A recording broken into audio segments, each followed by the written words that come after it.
ಮಾನ್ವಿ ಕಂದಾಯ ಕಚೇರಿಗೆ ವೃದ್ಧರ ಅಲೆದಾಟ, ವೃದ್ಧಾಪ್ಯ ವಿಧವೆ ವೇತನ ನೀಡುವಂತೆ ಅಲೆದಾಟ. ರಾಯಚೂರು ಜಿಲ್ಲೆಯ ಮಾನ್ವಿಯ ದುಸ್ಥಿತಿ ಇದು. ಶಾಸಕ ಹಂಪಯ್ಯ ನಾಯ್ಕರೇ, ಬಡವರ ಕಷ್ಟಕ್ಕೆ ಸ್ಪಂದಿಸಿ ಸ್ವಾಮಿ. ಬಡ ಜನರ ಗೋಳಾಟ ಕೇಳುವಿರಾ?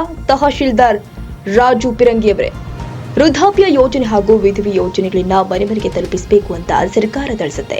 ಆದರೆ ರಾಯಚೂರು ಜಿಲ್ಲೆಯ ಮಾನ್ವಿ ಕಂದಾಯ ಕಚೇರಿಯಲ್ಲಿ ಗ್ರಾಮ ಲೆಕ್ಕಾಧಿಕಾರಿಗಳು ಹಾಗೂ ಕಂದಾಯ ನಿರೀಕ್ಷಕರು ಮನೆಯಲ್ಲಿ ಮಲಗಿದ್ದರಿಂದ ವೃದ್ಧರು ಹಾಗೂ ವಿಧವೆಯರು ನಿತ್ಯ ಅಲೆಯಬೇಕಾದ ದುಸ್ಥಿತಿ ಬಂದೊದಗಿದೆ. ಮಾನ್ವಿಯ ಕಂದಾಯ ಕಚೇರಿಗೆ ವೃದ್ಧರು ನಿತ್ಯ ಅಲೆದು ಸುಸ್ತಾಗಿ ಸರ್ಕಾರಕ್ಕೆ ಹಾಗೂ ಅಧಿಕಾರಿಗಳಿಗೆ ಹಿಡಿ ಶಾಪ ಹಾಕ್ತಾ ಇದ್ದಾರೆ.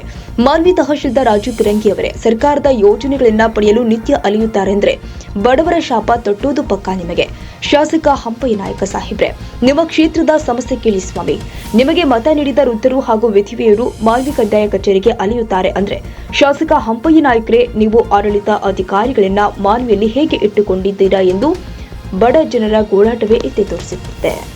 ನಮ್ಗೆ ಮಕ್ಕಳು ಮರಿ ಇಲ್ದವ್ರಿಗೆ ರೊಕ್ಕ ಬರುವಲ್ವು, ಮಕ್ಕಳಿದ್ದವ್ರಿಗೆ ರೊಕ್ಕ ಬರ್ತಾವ, ಸಣ್ಣ ವಯಸ್ಸದವ್ರಿಗೆ ರೊಕ್ಕ ಬರ್ತಾವ. ನಮ್ಗೆ ಏನಿಲ್ಲ, ಹೊಲ ಮನೆ 20 ಎಕರೆ 30 ಎಕರೆ ಇದ್ದವ್ರಿಗೆ ಬರ್ತಾವೆ ನೋಡ್ರಿ. ನಮ್ಗೇನು ಇಲ್ಲ, ನಾವು ಪರದೇಶಿ, ನಾವು ಸನ್ಯಾಸಿ, ನಾವು ಎಲ್ಲಿಗೆ ಹೋಗ್ಬೇಕು? ನಾವು ದುಡ್ಕೊಂಡು ತಿಂಬೋದು ಆಗವಲ್ದು. ನಾವೇನು ಮಾಡ್ಬೇಕ್ರಿ ಇದಕ್ಕೆ? ಇವಾಗ ವರ್ಷ 2 ವರ್ಷ 1 ವರ್ಷ 8 ತಿಂಗಳು 10 ತಿಂಗಳಾಯ್ತು, ರೊಕ್ಕ ಬರುವಲ್ಲ ನಮ್ಗೆ. ನಾವ್ ಏನ್ ತಿನ್ಬೇಕು, ಬದುಕಬೇಕು? ಏನಂತಾರ? ಬರ್ತಾವ ಅಂದ್ರು, ಬೇರೆ ಅಕೌಂಟ್ ಅಂದ್ರು. ಮತ್ತೆ ಮೊನ್ನೆ ಇವಾಗ 6 ತಿಂಗಳು 7 ತಿಂಗಳಾಯ್ತು ಬೇರೆ ಅಕೌಂಟ್ ಮಾಡಿ. ನಮ್ಮ ಸರಿ ಸಣ್ಣ ಹುಡುಗರಿಗೆ ಬಂದದ ರೊಕ್ಕ, ನನಗೆ ಬರ್ಲಿಲ್ಲ. ಯಾವ್ದು ಸಲುವಾಗ? ಅಲ್ಲ ಅಜ್ಜಿ, ಈಗ ಸರ್ಕಾರ ಮತ್ತೆ ಕೊಡ್ಬೇಕಂತ ಹೇಳ್ತದ, ಗಂಡ ಸತ್ತವರಿಗೆ ವಯಸ್ಸಾದವರಿಗೆ ಹೇಳ್ತದಲ್ಲ. ಮತ್ತೆ ಕೊಡುವಲ್ರಿ, ಇಲ್ಲಿ ಇವ್ರೇನು ಮಾಡ್ತಾರ? ಅದಕ್ಕೆ ಎದ್ರ ಸಲುವಾಗಿ ಬರೋದು ನಮ್ಗೆ? ಸಣ್ಣವ್ರಿಗೆ ಮನೆಗಿದ್ದವ್ನ ಕರ್ಕೊಂಡು ಮಂದಿ ಹೆಂಗ್ ಕೊಡ್ತಾರ ರೊಕ್ಕ? ಸಣ್ಣ ವಯಸ್ಸದವ್ರಿಗೆ ಮಾಡಿಸ್ತಾರಲ್ಲ ರೊಕ್ಕ. ಅಲ್ಲ, ಮಾಡಿಸ್ತಾರ ಮುಂಚೆ ಇವ್ರು ಅಧಿಕಾರಿಗಳು ಏನ್ ಮಾಡ್ತಾರೆ? ಅಧಿಕಾರಿಗಳು ಯಾವನಿಲ್ಲ ನೋಡು. ಅಧಿಕಾರಿ ಇಲ್ದಂಗೆ ನಮ್ಮೂರಾಗ ಹಿಂಗಾಗ್ಯದ ನೋಡು. ಅಧಿಕಾರಿ ಸಣ್ಣವ್ರಿಗೆ ಐತೆ, ನಮ್ಗಿಲ್ಲ ನೋಡು. ನಾನು ಕರಡಿಗುಡ್ಡ ನೋಡಪ್ಪ. ಈ ರೀತಿ ಏನು ಬರ್ತದ? ಅಲ್ಲಿ ಕೇಳ್ಬೇಕು, ಮುಂದೆ ಕೇಳ್ದಂಗಲ್ಲಿ ಹಿಂಗ ಅನ್ಸರ್ರಿ. ನಾವೇನ್ ಮಾಡ್ಬೇಕು? ನಾವೇನ್ ಸತ್ತೋಗ್ಬೇಕೇನು? ಯಾರು ಇಲ್ದವ್ರು ದಿನ ತಿರುಗ್ತದೆ ತಿರುಗಿನಿ.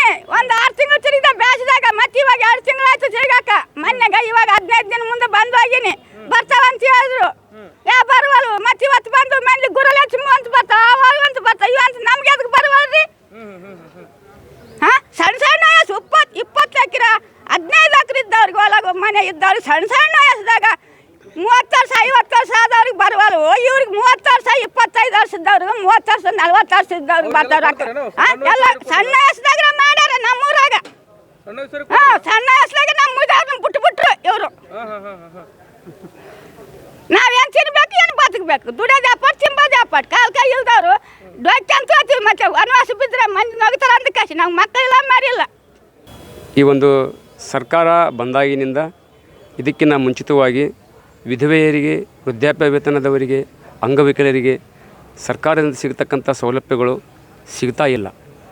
ಸುಮಾರು ನಮ್ಮ ಗ್ರಾಮದಲ್ಲೇ ಸುಮಾರು ಜನಕ್ಕೆ ಯಾವುದೇ ಥರದ ವೇತನಗಳು ಸಿಗ್ತಾ ಇಲ್ಲ.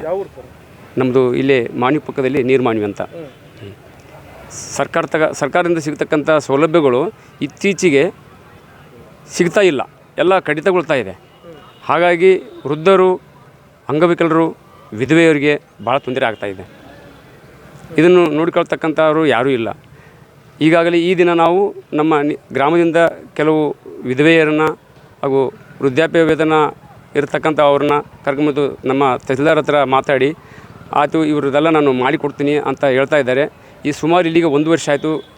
ಇವರಿಗಿಂತ ಮೊದಲು ಇದ್ದಂಥ ತಹಸೀಲ್ದಾರರು ಕೂಡ ನಾವು ಭೇಟಿಯಾದ್ವಿ, ಅದು ಮಾಡಿಸ್ಕೊಡ್ತೀನಿ ಅಂತ ಹೇಳಿದ್ರು. ಆಯಿತು, ಇದುವರೆಗೆ ಆಯಿತು, ಯಾವುದೇ ಸೌಲಭ್ಯಗಳು ಇವರಿಗೆ ಸಿಗ್ತಾ ಇಲ್ಲ. ಅಲ್ಲ ಸರ್, ಅಧಿಕಾರಿಗಳು ಏನು ಹೇಳ್ತಾರಂದರೆ ಮನೆಗೆ ತಲುಪಿಸ್ಬೇಕು ಯೋಜನೆಗಳು ಅಂತ ಹೇಳ್ತಾ ಇದ್ದಾರೆ. ವೃದ್ಧಾಪ್ಯ ಇರಲಿ, ಏನು ಸರ್ ಗಂಡ ಸತ್ತವರಿಗಿರಲಿ, ಈ ರೀತಿ ವ್ಯವಸ್ಥೆ ಇದೆ ಸರ್ಕಾರ. ಮತ್ತು ಈ ರೀತಿ ಯಾಕೆ ಅಧಿಕಾರಿಗಳು ನೀವು ಇಲ್ಲಿ ಬಂದು ಅಲಿತಾ ಇದ್ದೀರಿ? ಇದು ಅನಿವಾರ್ಯ ಆಗಿಬಿಟ್ಟಿದೆ. ಯಾಕೆ ಮಾನವೀಯ ಅಧಿಕಾರಿಗಳು ಇದ್ದಾರಾ ಇಲ್ವಾ ಸರ್? ಅಧಿಕಾರಿಗಳು ಇದ್ದಾರೆ, ಬಟ್ ಅವ್ರ ಮಾತು ಯಾರು ಕೇಳ್ತಾ ಇಲ್ಲ. ಕೆಳಗಿರ್ತಕ್ಕಂಥ ನೌಕರದಾರರು ಅವರು ಅಧಿಕಾರಿಗಳ ಮಾತು ಕೇಳ್ತಾ ಇಲ್ಲ. ನಾವು ಬಂದು ಕೇಳಿದ್ರೆ ಆಯ್ತಪ್ಪ ನಿಂದು ಬರ್ತದೆ, ಮುಂದಿನ ತಿಂಗಳು ಬರ್ತದೆ ಅಂತ ಹೇಳ್ತಾರೆ. ಈಗ ಅಧಿಕಾರಿಗಳು ಕೇಳಿದ್ರೆ ಇಲ್ಲಪ್ಪ ನಾನು ಹೇಳಿದ್ದೀನಿ ಮಾಡ್ತಾರೆ ಅಂತ ಅವ್ರು ಹೇಳ್ತಾರೆ. ಹೆಂಗೆ ಸರ್ ಇದು ವ್ಯವಸ್ಥೆ? ಬಡವರು ಅಲಿತಾ ಇದ್ದಾರೆ ಅಂದರೆ ಹೆಂಗೆ ಸರ್ ಈ ವ್ಯವಸ್ಥೆ?